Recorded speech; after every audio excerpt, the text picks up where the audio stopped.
ibikoresho byo kwa muganga biciye amafaranga miliyoni 2 mu mafaranga y'amadolari nizo zihejeje gusinywa hagati y'ubuserukizi bw'igihugu cy'Ubuyapani mu Burundi n'ubushikiranganji bw'imigenderanire hagati y'u Burundi n'ayandi makungu. Ibi rero bikaba bishikirijwe na Albert Shingiro, umushikiranganji w'imigenderanire hagati y'u Burundi n'ayandi makungu. Reka rero tumwumvirize. Ko mwavyiboneye muri iki gitondo ciza Imana yadutijije, twaramutse jewe n'umuserukizi w'igihugu cy'Ubuyapani ngaha mubona dushira umukono ku masezerano hagati y'ibihugu vyacu ko ari bibiri, amasezerano agamije gufasha igihugu cacu mu gisata c'amagara y'abantu. Ayo masezerano rero mu kirimi c'ikinofunofu bita échange de notes, n'amasezerano yo guha Uburundi ifashanyo y'ibikoresho bikoreshwa kwa muganga. Ivyo bikoresho bikaba bifise ndabishize mu mafaranga y'abanyamerika, akaba ari amafaranga ashika hafi miliyoni 2 z'amafaranga y'abanyamerika. Mumva rero yuko ibikoresho nk'ivyo byo kwa muganga bije gusahiriza igihugu cyacu cyiza cy'u Burundi na cyane cyane mu gisata cy'amagara y'abantu. Tukaba dushimiye mwe ku mutima igihugu cy'Ubuyapani, ni igihugu dusanzwe dufitanye imigenderanire myiza cyane nk'uko mubizi. Jewe mperutse kugira y'urugendo narabaye na mugenzanje w'igihugu cy'Ubuyapani, turavugana twe turiyemeza ko tugiye gukora uko dushoboye kose kugira ngo imigenderanire mu bijyanye no gufashanya mu iterambere igende itera imbere.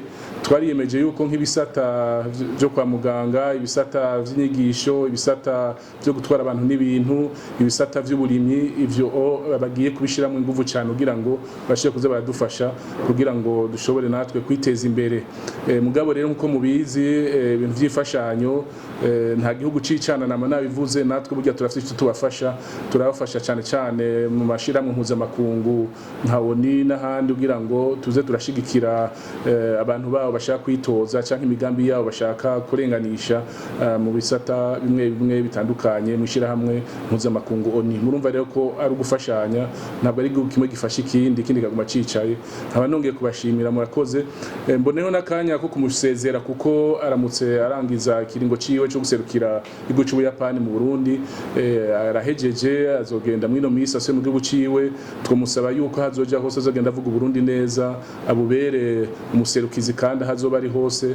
Nongera ndamwifuriza kuranirwa umuryango wiwe cyane cyane hamwe no mu kazi yagiye gukora mu isi imbere. Nkaba ndabashimiye, murakoze.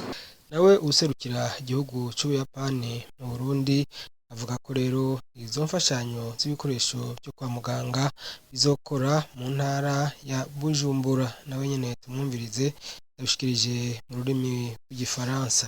Il s'agit de la provision des équipements médicaux pour augmenter la qualité de services médicaux dans la région rurale de Bujumbura, qui s'adapte au plan national du Burundi pour augmenter la qualité des services médicaux. Le montant s'élève à peu près 300 millions de yens et j'espère que les équipements seront délivrés d'ici dans quelques mois.